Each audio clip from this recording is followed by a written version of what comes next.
નમસ્કાર, સિદ્ધુ અને સટ સાથે હું કિશન કાટેલિયા આપનું હાર્દિક સ્વાગત કરું છું। આપણે ત્યાં ગુજરાતીમાં કહેવત છે કે ભગવાન આપણા દુશ્મનને પણ દવાખાનું ના બતાવે સાહેબ। એટલે દવાખાનાની જે વાત છે, સમાજની અંદર દવાખાનાનું જે સ્થાન છે એ કોઈને ગમતું નથી, દવાઓ કોઈને નથી ગમતી, ડોક્ટર કોઈને નથી ગમતા, પરંતુ વ્યક્તિ જ્યારે લાચાર થાય છે, બીમાર પડે છે, ત્યારે કદાચ ડોક્ટર એને દવાનો સહારો લે છે અને ડોક્ટરને ભગવાન માને છે કે ડોક્ટર એ ભગવાન છે, સાજો કરી દેશે। પરંતુ ડોક્ટર પણ કોના ભરોસે હોય છે? હા, ડોક્ટર પાસે પોતાનું નોલેજ હોય છે, અનુભવ હોય છે, પરંતુ ડોક્ટર પણ એક થિયરી પણ કામ કરતા હોય છે અને થિયરી હોય છે રિપોર્ટ પ્લસ દવાઓ। રિપોર્ટ ડોક્ટરો જોવે અને રિપોર્ટના આધારે તમને દવાઓ આપે। આ મેડિકલનો એક કોમન રૂલ છે જે મને અને તમને સમજાય। બાકી તો એના ઘણા બધા ફંડા છે, નિયમો છે, પરંતુ આપણે એમાં પડીએ તો આપણે કદાચ વર્ષો લાગી જાય વસ્તુઓને શીખવામાં। અને સાજા થવાનો જે બેઝિક આધાર છે એ દવા છે સાહેબ, કે દવાથી તમે સાજા થઈ શકો। અને આરોગ્યને એક પ્રકારે આપણે ત્યાં સેવા કહેવામાં આવે છે, દર્દી નારાયણ કહેવામાં આવે છે। એક શબ્દ છે દર્દી નારાયણ, એટલે કે દર્દી પણ એક ડોક્ટર માટે ભગવાન જેવો છે કે એની સેવા કરવાની। એ બિચારો લાચાર છે, પણ આજે દુઃખ સાથે કહેવું પડે છે મારે કે આ મેડિકલ માફિયાઓ, જો ડોક્ટરનો એક સારો વર્ગ છે એને હું આવકારું છું, જે દિવસ રાત સેવાઓ કરે છે। દવા બનાવતી કંપનીઓમાં પણ ઘણી સારી કંપનીઓ છે કે જે મોંઘી દવાઓ સસ્તી આપવાનો પ્રયત્ન કરે છે, જેથી કેન્સર જેવી બીમારીમાં દર્દીઓને સપોર્ટ આપી શકાય।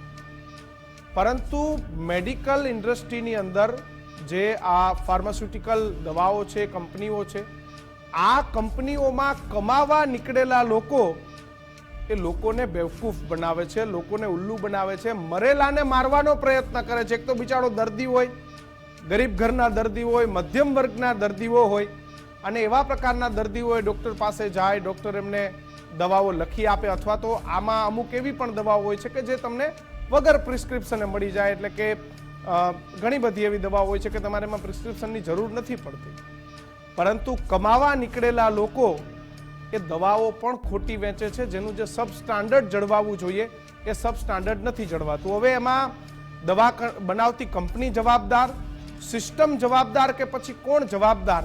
આ એક મારો સૌથી મોટો સવાલ છે, મારો સિસ્ટમ સામે સવાલ છે કે કમસે કમ દવાઓને તો છોડી દો।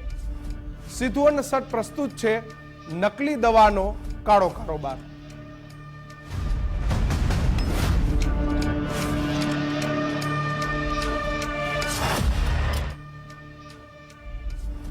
નકલી દવાનો કાળો કારોબાર।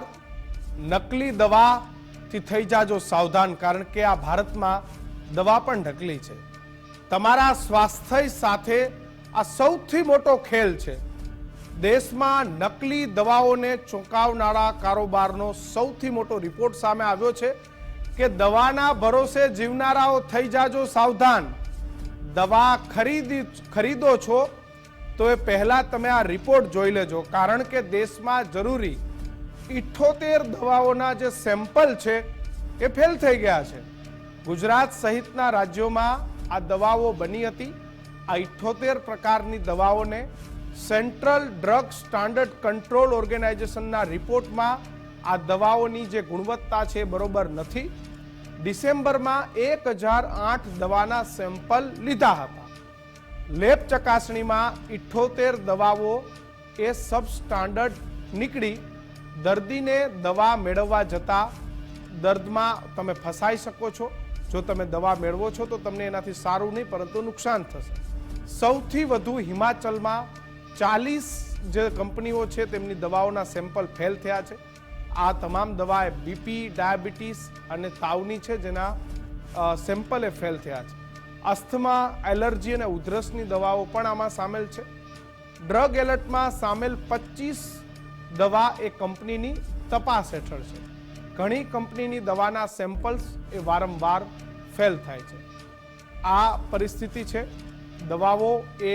દવાઓ પર પણ હવે ભરોસો થાય એમ નથી, કારણ કે દવાઓના સેમ્પલ પણ ફેલ થાય છે। તમે કોના ભરોસે સારવાર કરવા જશો? એક તો દિવસે ને દિવસે દવાઓ મોંઘી ડૉક્ટરો મોંઘા, મેડિકલ સાયન્સ, મેડિકલ ઇન્ડસ્ટ્રી દિવસે ને દિવસે મોંઘી થઈ રહી છે અને એમાં પણ આ પ્રકારની દવાઓ કે જે માણસના જીવ બચાવવા કરતાં માણસના જીવને નુકસાન કરી રહી છે. અને આજે આ જ મુદ્દે આપણે ચર્ચા કરીશું કે આ દવાઓ પણ જો માર્કેટની અંદર સબ સ્ટાન્ડર્ડ વગરની વેચાતી હોય, જેનું સ્ટાન્ડર્ડ ના હોય, અને આજ મુદ્દે આપણી સાથે ચર્ચામાં જસવંતભાઈ પટેલ જોડાયા છે. જસવંતભાઈ, ખૂબ ખૂબ સ્વાગત છે. પ્રમુખ છે ગુજરાત કેમિસ્ટ એસોસિએશનના.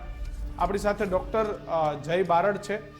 જયભાઈ, ખૂબ ખૂબ આપનું સ્વાગત છે. જયભાઈ ફેમિલી ફિઝિશિયન છે. અને આપણી આ ચર્ચામાં આજે ડૉક્ટર મનીષ રાંચ પણ જોડાશે, જે એક્યુપ્રેક રિસર્ચ પ્રાઇવેટ લિમિટેડના ડિરેક્ટર છે, જે દવાઓ બનતી હોય પહેલાં દવાઓના ટ્રાયલ કરતા હોય છે. આજે આપણે જાણવું એ છે જસવંતભાઈ કે કોણ જવાબદાર? કંપનીઓ જવાબદાર, કારણ કે કંપનીઓ બનાવે છે પણ એ કેવી બનાવે છે જોવાનું કામ સરકારનું છે, ડ્રગ વિભાગનું છે.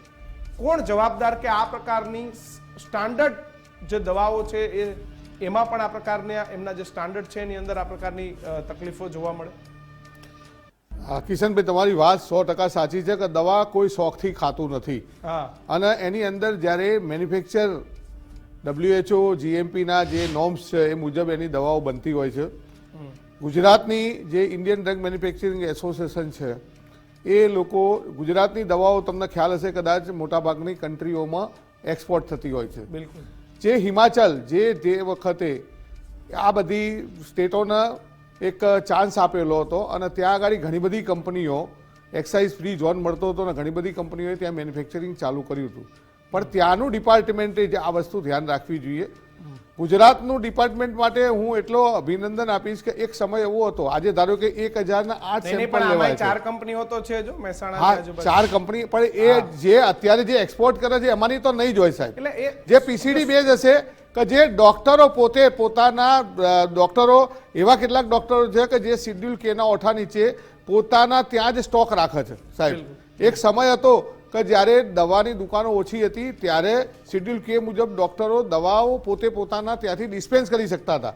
આજે મોટાભાગના એવા ડોક્ટરો છે કે જે ડિસ્પેન્સ કરવાના બાના નીચે એટલો મોટો વેપાર કરે છે, નજીકની નિયર એક્સપાયરી, પછી આવી હિમાચલમાંથી મળતી સસ્તી દવાઓ એ મોટા જથ્થામાં ખરીદી લે.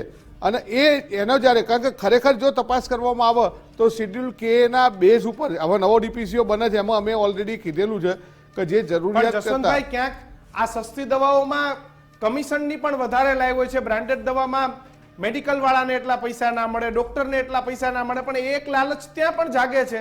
એના કારણે આવી દવાઓને એક સારું મંચ મળે છે માર્કેટની અંદર આવવાનું. કિશનભાઈ, અમે એટલા જ માટે ગ્રાહકોને, હમણાં અમારો 15 દિવસ પહેલા બી એક વર્કશોપ ગયો, એની અંદર પણ અમે બહુ સ્પષ્ટ કીધેલું હતું કે ડિસ્કાઉન્ટના લોભામણી લાલચમાં ન પડશો. દવાના વ્યવસાયની અંદર as per the DPCO drug price control order, જે દેશ આઝાદ થયો એ પહેલાનો હતો, નવો કદાચ ડૉક્ટર માંડવિયા સાહેબ આખો DPCO નવો બનાવી રહ્યા છે. અને એની અંદર અમારો માર્જિન ફિક્સ છે કે કંટ્રોલ કેટેગરીની અંદર 8% અને રિટેલ હોલસેલ માટે 8% અને રિટેલ માટે 16% અને ડી કંટ્રોલ કેટેગરીના 10% અને 20%. ફરી તમારી પાસે આવશું, પરંતુ આપણી સાથે બહુ ઇન્ટરેસ્ટિંગ માણસ ડોક્ટર મનીષ રાંચ જોડાયા છે. મનીષભાઈ, તમે દવાઓ પર સખત એના ટ્રાયલ લેતા હો છો, ત્યારબાદ એ દવા હોય કે કોઈ પણ વસ્તુ હોય એને બજારની અંદર વેચવાની માન્યતા મળતી હોય છે. તો એક વખત તમારે ત્યાંથી અપ્રૂવ થયા બાદ પણ આ દવાઓ સબ સ્ટાન્ડર્ડ કેવી રીતે ના હોઈ શકે? કયા પ્રકારનો કિમિયો અપનાવીને આ લોકો છૂટી જતા હોય છે? ચોક્કસ કિશનભાઈ, જેમ જશવંતભાઈ કીધું કે મેન્યુફેક્ચરર્સ ઘણા બધા મલ્ટિપલ્સ વેઝમાં દવાનું મેન્યુફેક્ચરિંગ કરતા હોય છે. WHO GMP સેટઅપમાં મેન્યુફેક્ચરિંગ કરતા હોય છે, પણ બહુ લિમિટેડ સેમ્પલ્સ જ એ લોકો અમારા જેવી NABL અપ્રુવડ લેબ પાસે ટેસ્ટિંગ કરાવતા હોય છે. અને એ દરેક બેચ ટુ બેચ આનું એનાલિસિસ NABL અપ્રુવડ લેબમાં નથી થતું. ક્યાંક ને ક્યાંક હજી એવી એક રિક્વાયરમેન્ટ છે કે દરેક બેચ ટુ બેચ જો એક ક્વોલિટી કંટ્રોલ આ થર્ડ પાર્ટી કે જેને કોઈ આમાં વેસ્ટેડ ઇન્ટરેસ્ટ નથી NABL અપ્રુવડ લેબ્સને, એવી થર્ડ પાર્ટી જે ત્રીજી આંખ કહી શકાય આપણી ભાષામાં, તો એવી લેબ પાસે જો આ ટાઈપનું ટેસ્ટિંગ દરેક બેચનું બેચ કરવામાં આવે તો આના પર ઘણો મોટો કંટ્રોલ થઈ શકે. અલ્ટિમેટલી કદાચ સરકાર આના વિશે ચિંતન મનન કરી રહી છે. અમે પણ ક્યાંક ને ક્યાંક એમાં સંકળાયેલા છીએ. તો અમારું પણ મિનિસ્ટ્રી ઓફ હેલ્થ સાથેના જે ડાયલોગ્સ થઈ રહ્યા છે એ લોકો સાથેની ચર્ચા વિમર્શ થઈ રહી છે. મે બી કદાચ એવું ભવિષ્યમાં આવી શકે છે કે ભાઈ દરેક બેચ ટુ બેચ મેન્યુફેક્ચરર્સ છે એટલીસ્ટ લિમિટેડ પેરામીટર્સ, જે ક્રિટિકલ પેરામીટર્સ કહી શકાય, તો કદાચ આ પ્રકારની દવાઓ અટકી શકે 100%. કારણ કે અલ્ટિમેટલી આ બધાનું જે નુકસાન છે એને વેઠવું કોને પડે છે? પ્રજાને, સામાન્ય લોકોને. WHO નો રિપોર્ટ છે કિશનભાઈ, હું ફેક્ટ સાથે કહીશ કે જેટલા ડેથ ખાલી ડિઝીઝને હિસાબે થઈ રહ્યા છે એમાંથી 30% death, Okay. 30% death are due to the poor quality of medicines. 30% લોકો આ ખરાબ દવાઓના કારણે મરે છે. એક્ઝેક્ટલી અને 30%. તોય આના પર ધ્યાન નથી અપાતું સિસ્ટમમાં કે આ પ્રકારની દવાઓ માર્કેટમાં છે. ડોક્ટર મનીષ, મારે આજે એ પણ જાણવું પડે છે કે સિસ્ટમ શું છે? તમારે બેચ ટુ બેચ દરેક દવાઓનું અપ્રુવલ લેબમાં લેવું જરૂરી છે કે પછી એક વખત અપ્રુવલ લીધા પછી તમે તમારે કર્યા કરો પ્રોડક્શન ને માર્કેટમાં વેચ્યા કરો? કરંટ નિયમ આપણો એવો છે અંદર ડ્રગ એન્ડ કોસ્મેટિક એક્ટમાં કે જ્યારે એ લોકોએ ફર્સ્ટ ટાઈમ પ્રોડક્ટ અપ્રુવલ લેવું હોય કોઈ પણ મેન્યુફેક્ચરરે, ઓકે, ત્યારે એ લોકોએ એનેબલ અપ્રુવડ લેબ્સમાં ટેસ્ટિંગ કરાવવું મેન્ડેટરી છે. પણ સબસિક્વન્ટ જેટલી બેચ બને છે એમાં એ લોકોએ પોતાની એક સિસ્ટમ ડેવલપ કરવી પડે અને એ સિસ્ટમ પ્રમાણે એને રિલીઝ કરવું પડે. અને પિરિયોડિકલી જ્યારે એમનું ઇન્સ્પેક્શન આવતું હોય, WHO નું GMPનું ઇન્સ્પેક્શન આવતું હોય, Okay. ત્યારે પણ જ્યારે ઇન્સ્પેક્ટર્સ એ લોકોને ઇન્સિસ્ટ કરે અથવા માર્કેટમાંથી જ્યારે સેમ્પલ લેવામાં આવે એમના, તો એ બધા સેમ્પલ્સ ગવર્મેન્ટ અપ્રુવ લેબ્સમાં અથવા એનેબલ અપ્રુવ લેબ્સમાં ટેસ્ટિંગ માટે જતા હોય છે. પણ મેં જે કીધું કે હજી એક ગેપ જે મોટો દેખાઈ રહ્યો છે અમને, કે દરેક બેચનું આ રીતે થર્ડ પાર્ટી હજી ઇવોલ્યુશન્સ છે, એમાં એક મોટો ગેપ છે. અને એની હિસાબે કદી હજી આપણે જે જોઈ શકીએ છીએ કે આટલા બધા મિસબ્રાન્ડેડ કે સ્પુરિયસ અથવા તો એડલ્ટ્રેશન્સના જે કેસીસ જોવા મળી રહ્યા છે એ દેખાઈ રહ્યા છે. અચ્છા, ડોક્ટર જય બારડ આપણી સાથે છે. ડોક્ટર સાહેબ, કેવા પ્રકારના તમને આમાં કે ભાઈ દર્દી આવ્યો હોય, રિપોર્ટ એકદમ નોર્મલ હોય બિલકુલ કે ચલ ભાઈ આને ખાલી વાયરલ ફીવર છે, તમે પેલી 4-5 દિવસની દવા આપો, પરંતુ એ 4 દિવસ પછી દર્દી સાજો ના થઈને ફરી તમારી પાસે આવે, પછી તમને ડાઉટ થાય આવી દવાઓ પર કે યાર આ દવામાં જ કંઈક તકલીફ હોવી જોઈએ, બાકી આના રિપોર્ટ એકદમ નોર્મલ છે, આ વ્યક્તિ સાજો થઈ જવો જોઈએ? એકદમ સાચી વાત છે ભાઈ. કારણ કે જ્યારે કોઈ પણ ડોક્ટર આટલું ભણીને જો પ્રિસ્ક્રિપ્શન આપતો હોય છે તો એના પુષ્કળ અનુભવમાંથી અને એના નોલેજમાંથી એ પ્રિસ્ક્રિપ્શન આપતો હોય છે. પરંતુ જો એ જ દવા એને અસર જ ના કરે તો પછી એ પ્રિસ્ક્રિપ્શન ફેલ જતું હોય છે. અલ્ટિમેટલી ડોક્ટર પર બ્લેમ કરતા હોય છે પેશન્ટ કે ભાઈ આ દવાના કારણે મટ્યું નથી. તો આ બ્લેમ જો ડોક્ટર પર થતો હોય, એકચ્યુઅલી ટ્રીટમેન્ટ સાચું પ્રિસ્ક્રિપ્શન આપવા છતાં પણ જો ના મળતું હોય તો ડાયરેક્ટલી એ ક્વેશ્ચન માર્ક ઊભો થાય છે આમાં. જસવંતભાઈ, મારે આજે પૂછવું છે, માફ કરજો હું કોઈ પર વ્યક્તિગત આક્ષેપ નથી કરતો, પણ આના માટે એક સિસ્ટમ પણ જવાબદાર છે સાહેબ, જે ટાર્ગેટફુલ MRA માર્કેટની અંદર ફરતા હોય છે દિવસ રાત કે આ ટાર્ગેટ પૂરો જ કરવાનો છે. એક તરફ ફાર્માસ્યુટિકલ જે ઇન્ડસ્ટ્રી છે તેની અંદર લગાતાર નવી કંપનીઓ આવી રહી છે. બીજી તરફ સરકારના ફૂડ એન્ડ ડ્રગ વિભાગમાં પૂરતા માણસો નથી, નવી ટેકનોલોજી નથી. કદાચ મનીષભાઈ હું ખોટો હોય તો તમે મને રોકજો, પરંતુ આ પણ એક જવાબદાર છે. કંપનીઓ લગાતાર આવે છે, એક આખી કમિશનની સિન્ડિકેટ ગોઠવાઈ ગઈ છે. તો આ બધામાં પછી આવું જ થવાનું, કારણ કે દવાવાળાને દર્દીને પણ દર્દી પાસેથી કમાવાનું છે, પણ સાથે ડોક્ટરને અને બાકી બધાને ચેન નહીં કમાઈને આપવાનું છે. તો પછી આપણે કેવી સારી દવાઓ? ખરા અર્થમાં તો દર્દી માટે દવા છે, કમાવા માટે દવા નથી. પણ કિશનભાઈ, આજે 1008 પ્રોડક્ટમાંથી 78 એટલે લગભગ 7.5% જેટલું ફેલિયર છે. આમ તમે જોવા જાઓ ગુજરાતની અંદર, ગુજરાતના FDA જે સેમ્પલ લે છે એના પર્સન્ટેજ જોવા જાઓ તો 0.076% થાય છે. Okay. જે આના તો તમે એનો 10મો ભાગ છે, એટલે 1% છે. હા, ચોક્કસ ડિપાર્ટમેન્ટની અંદર સ્ટાફ ઓછો છે, એ વાત સાથે હું સંમત છું કે જે રીતે હમણાં ડ્રગ ઇન્સ્પેક્ટરોની એક્ઝામ લેવાની હતી અને તમે જો મેડિકલો ખુલ્લી રહી છે, અને હા, અમદાવાદની બહાર નીકળો તો તમે 40 કિલોમીટર સુધી જ્યાં જો ત્યાં ફાર્માસ્યુટિકલ કંપની છે, કોણ ધ્યાન રાખશે આનું? એટલે આ કારણ કે બધી સામાન્ય માણસને જસવંતભાઈ ખબર જ નથી પડવાની કે આ દવા સાચી છે ખોટી છે. બારડ સાહેબ જેવા દવા લખી આપે એટલે ખાઈ લે દર્દી. એટલે જે રીતે મનીષભાઈએ કીધું એમ આનો ચેકિંગનો રેશિયો વધારવાની જરૂર છે, જેથી કરી અને ઘણી બધી વસ્તુ આમાં બહાર આવે એવી છે. અને CDSCO અત્યારે તો બહુ સ્ટ્રોંગ છે, ઘણી બધી ફેક્ટરીઓના લાયસન્સ બી હમણાં તો રદ કરવા માંડ્યા છે.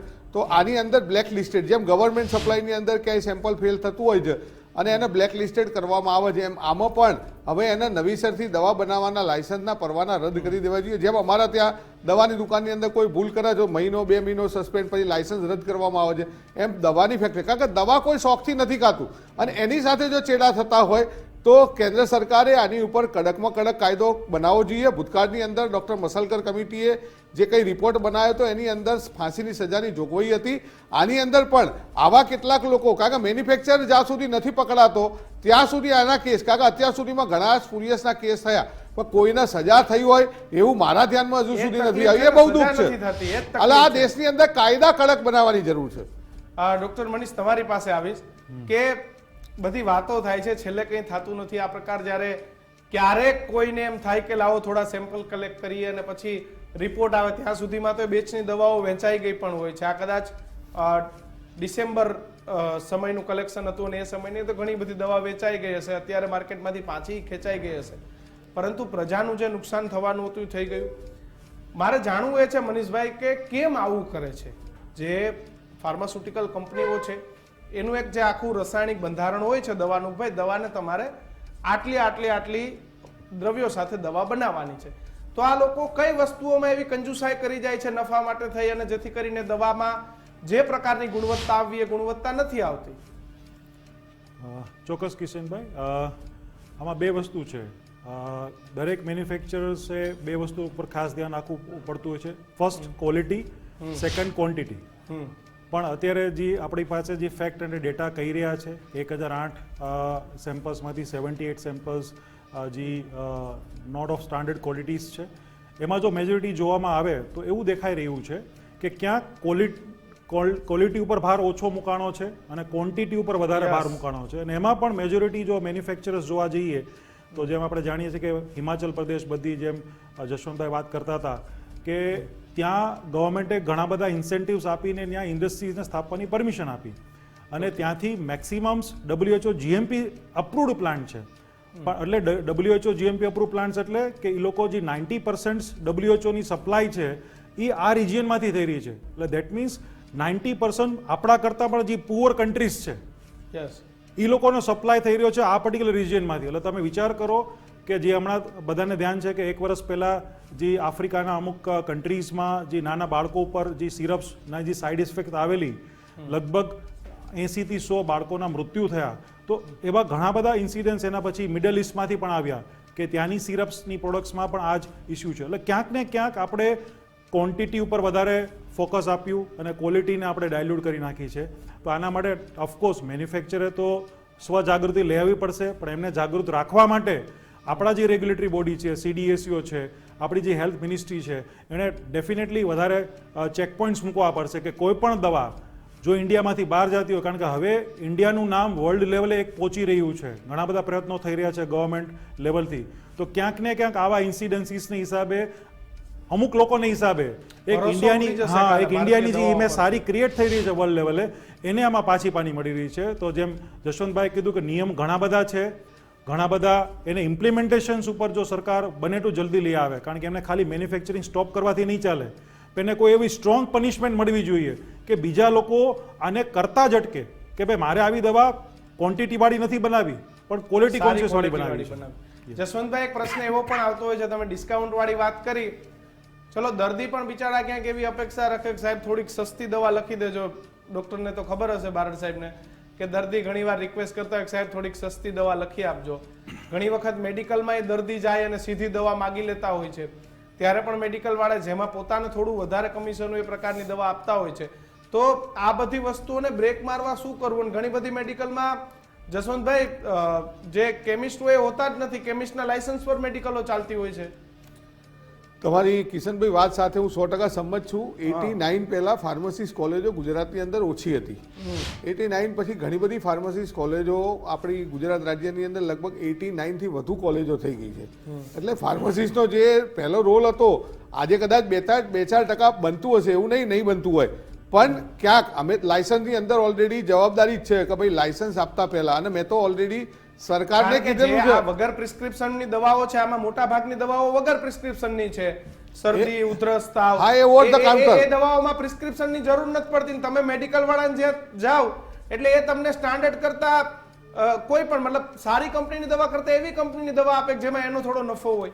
પણ સાહેબ આ પણ એક વસ્તુ જવાબદાર છે કે એ જ દવાઓ માર્કેટમાં વહેંચાયા કરે. જે શેડ્યુલ H દવા હોય એમાં તો પ્રિસ્ક્રિપ્શનની અને જરૂર પડે. હું તમને બીજી પણ એક વાત કહું, મેં ઘણી વખત જોયું છે કે ડોક્ટર તમને દવા લખી આપે, પછી તમે એ જ દવા મેડિકલ વાળા પાસે લઈને જાઓ, જો નજીકની મેડિકલ હોય ઉપર નીચે તો એ લોકોનું ટાઈપ પરફેક્ટ હોય છે, પણ થોડી દૂરની મેડિકલ પર જાઓ તમને એવો જવાબ મળે કે દવા જ છે પણ કંપની અલગ છે. આ બધા માટે કોણ જવાબદાર? એટલે ઘણી બધી પીસીડી બેઝ કંપની હોય છે જેની અંદર ડોક્ટર ને કંપનીની જોડે એક મિલીભગત અથવા ક્યાંક ને ક્યાંક ડોક્ટર નો કંઈક હોય છે, હા બિલકુલ. બરાબર. અને એ સંજોગોની અંદર ક્યાંક આવું બનતું હશે, પણ ઓવર ધ કાઉન્ટર જે પ્રોડક્ટો છે, અને તમે જેમ કીધું એમ કે ભાઈ માર્જિન તો જનરિક દવાઓ, આજે પ્રધાનમંત્રી જન ઔષધિમાં તમે જુઓ છો કે જનરિક દવાઓનું વેચાણ છે, તો અમને 65 મુજબ ફાર્માસિસ્ટને પાસે પાવર નથી પ્રિસ્ક્રિપ્શન બદલવાના.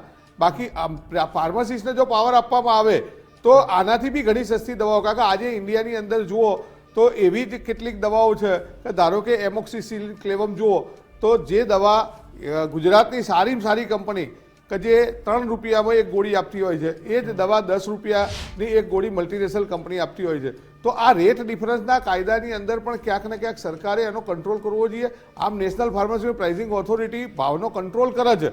આજે હમણાં ઘણી બધી પ્રોડક્ટો કંટ્રોલ કેટેગરીની અંદર પણ સરકારે મૂકી દીધી છે, પણ આ બધી વસ્તુઓમાં પહેલા તો આટલો મોટો માર્જિન આપેલો હતો. પેટન્ટેડ પ્રોડક્ટો જે છે જેને 20 વર્ષના રાઇટ મળે છે એની અંદર ક્યાંય બીજી કંપની બનાવી નથી શકતી, પણ એ પેટન્ટ પત્યા પછી જે બીજી કંપનીઓ બનાવે છે તો ઘણી સસ્તી મળતી હોય છે, પેટન્ટની અંદર ખર્ચ થતો હોય છે. પણ મેં કીધું એમ કે આ જે સેમ્પલ ટેસ્ટિંગ માટેના જે 1008 જ લેવાયા, હું એમ કહું કે ગુજરાતની અંદર નહીં ઇન્ડિયાની અંદર આટલી બધી ફાર્મસીસ્ટ કોલેજો છે, ફાર્મસિસ્ટનો રોલ દવા બનાવવાથી માંડી વેચાણ સુધીનો હોય છે. તો ફાર્મસિસ્ટને બી એક જવાબદારી આપવી જોઈએ કે ભાઈ તમે બજારમાંથી સેમ્પલ ખરીદો અને એના ટેસ્ટિંગ આપો, ટેસ્ટિંગ કરવા માટે આપો. અચ્છા, સરકાર કદાચ અમને પરમિશન આપે તો એઝ અ કેમિસ્ટ એસોસિએશન, કારણ કે દવાના વ્યવસાય સાથે જ્યારે વર્ષોથી જોડાયેલા છીએ ત્યારે દવાની અંદર કંઈ ના થાય, અમને પરમિશન આપે તો અમે આવી લેબ બનાવીએ અને મનીષભાઈ જેવા સારા ડિરેક્ટરનો ઉપયોગ કરી અને હજુ પણ વધુમાં વધુ સેમ્પલના ફ્રી ઓફ ચાર્જ ટેસ્ટિંગ કરી અને લોકોના સ્વાસ્થ્ય સાથે ચેડા ના થાય જુઓ અમે તૈયારી રાખીએ છીએ. ઓકે, શું કહેશો બારડ સાહેબ, આપ આ બધી પરિસ્થિતિઓમાં છેલ્લે કંઈ મળતું નથી, એકબીજા પર જ ખો અપાતી જાય છે અને આખરે નુકસાન દર્દીનું થાય છે. છેલ્લા વર્ષોથી ચાલ્યું આવે છે. આ તો ઠીક છે સેમ્પલ લેવાયા, બાકી તો ખબર ના પડે કે આ દવાઓ માર્કેટમાં ચાલે છે. એકદમ સાચી વાત છે. આમાં શું થાય છે કે ધારો કે કોઈ 250 mg ની પ્રિસ્ક્રિપ્શન દવા કરી હોય કોઈએ, અને જો એને 100 કે 125 mg કે 200 mg એને મળતું હોય તો કદાચ આપણે એવું માનીએ કે ભાઈ આ એની સાથે કંઈક ઓછું આપે છે, પણ જો આખું તંત્ર પ્રમાણે આજે તમે જે કહો છો એ પ્રમાણે જો શક્ય બનતું હોય તો બહુ જ ખરાબ વસ્તુ થઈ. કારણ કે મારું એવું માનવું છે કે જો હું કોઈ પણ દવા કોઈ પણ ડૉક્ટર આપતો હોય અને એને વિશ્વાસ જ ના હોય કે આ દવા એની અસર કરવાની જ છે, તો પછી ડૉક્ટરનો જ વિશ્વાસ આખો ડામાડોળ થઈ જશે. મારું એવું માનવું છે. ડૉક્ટર મનીષ, જે રેશિયો આવ્યો છે કે ગુજરાતમાં રેશિયો ઓછો છે, પણ હું પર્સનલી એવું માનું છું કે દવાઓમાં અને ફૂડમાં 0% એરર હોવી જોઈએ. કારણ કે દવા ખાવાનો તો કોઈને શોખ હોતો નથી. માણસે બિચારો છેલ્લી પરિસ્થિતિએ દવા પર આવે કે નહીં હવે મારે દવા ગળવી પડશે. ખાસ કરીને એમાં આપણા ગુજરાતમાં તો કે ભાઈ પેલા આપણે આયુર્વેદિકથી ટ્રાય કરો, એમ ઘરગથ્થુ ઇલાજથી ટ્રાય કરતા હોય છે માણસ શરદી ઉધરસ તાવમાં. જો એનાથી ના થાય તો પછી બિચારા મેડિકલે જતા હોય છે. અને એમાં પણ આ પ્રકારની છેતરવાની આ લાય આ બધી જે કંપનીઓ કરીને બેઠી છે ફાર્માસ્યુટિકલ કંપનીઓ, આમને દંડો કેવી રીતે મારી શકાય ડૉક્ટર મનીષ?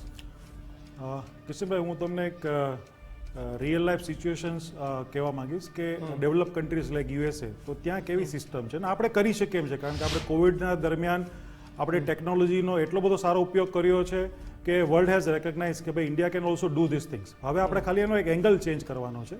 જેમ કે યુએસની વાત કરું તો ત્યાં કોઈ પણ ડ્રગથી, સપોઝ હું ત્યાંનો યુએસનો સિટીઝન છું, મેં કોઈ દવા લીધી અને મને કોઈ જો સાઇડ ઇફેક્ટ આઈડેન્ટિફાય થઈ એ દવાની હિસાબે, મારી પાસે એક મોબાઈલ એપ્લિકેશન હોય છે કે જેનું સીધું લિંકેજ ગવર્મેન્ટના પર્ટિક્યુલર યુએસ એફડીએના ડિપાર્ટમેન્ટ સાથે હોય છે, એના પર્ટિક્યુલર ડિપાર્ટમેન્ટ સાથે.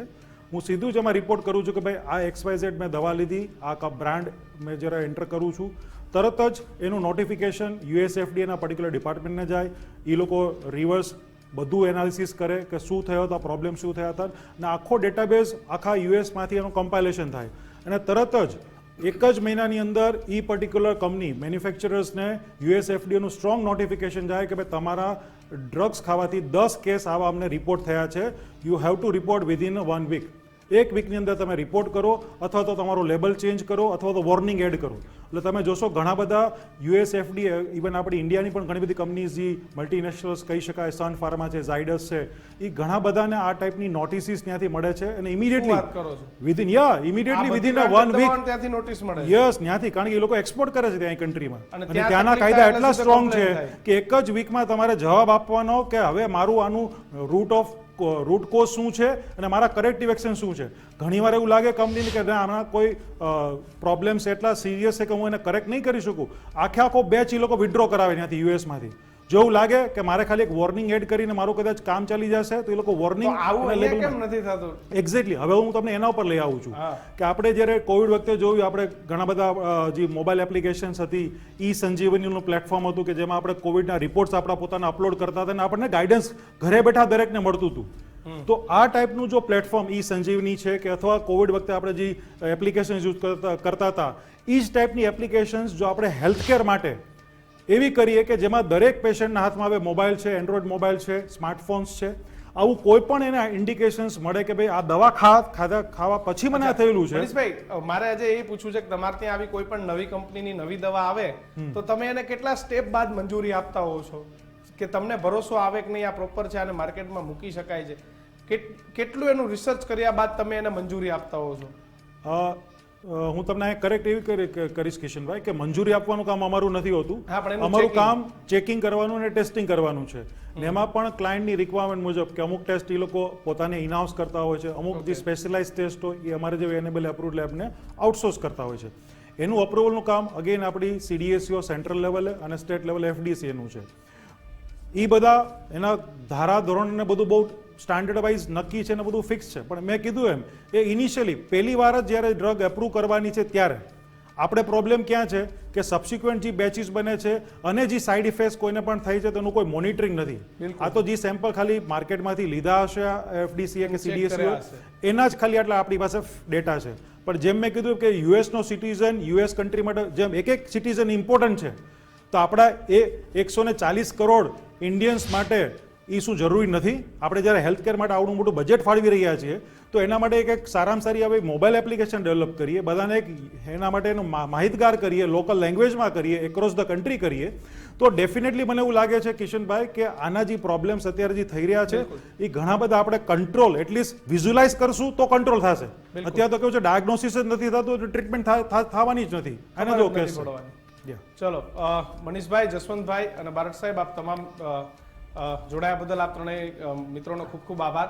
તો આ પરિસ્થિતિ છે કે આપણે ત્યાં દરેક સિટીઝન એટલે કે નાનામાં નાના માણસની કદર નથી. એમ અમેરિકા જેવા દેશની અંદર આખી એક સિસ્ટમ ડેવલપ છે કે જ્યાં દવાથી તમને થોડી પણ સાઈડ ઇફેક્ટ થાય તો તમે સીધી ગવર્મેન્ટને જાણ કરી શકો છો. અને ઇન્ડિયાની મોટી મોટી કંપનીઓને ત્યાંથી નોટિસ આવે છે, ઝાયડસ હોય કે સન ફાર્મા જેવી કંપનીઓને અમેરિકામાંથી નોટિસ મળે છે, પણ ઇન્ડિયામાં આવું કંઈ જ થતું નથી. અને જેના કારણે આ માફિયાઓ છે જે ખોટી દવાઓ બનાવે છે, જેને હું મારી ભાષામાં કહું કે એમનો હેતુ એ ક્વોલિટી નથી, માત્ર ક્વોન્ટિટી છે કે વધુમાં વધુ દવા બનાવીને વધુમાં વધુ વેચીએ અને વધુમાં વધુ પૈસા કમાઈએ. અરે ભાઈ, આપણે દર્દીઓને સાજા કરવાના છે, વધારે બીમાર નથી પાડવાના. થોડું ભગવાન માથે રાખીએ ને કમસે કમ આવા દવા જેવા વ્યવસાયની અંદર તો કમાવાનું છોડી દો. જો આ જ બધી પરિસ્થિતિઓ થશે તો આવનારા સમયમાં લોકોનો ડોક્ટર અને દવા પરથી પણ ભરોસો ઉડી જશે. સીધું અને સટમાં હાલ આટલું જ. વધુ સમાચારો માટે આપ ગુજરાત ફર્સ્ટ જોતા રહો. મને આપશો રજા. નમસ્કાર.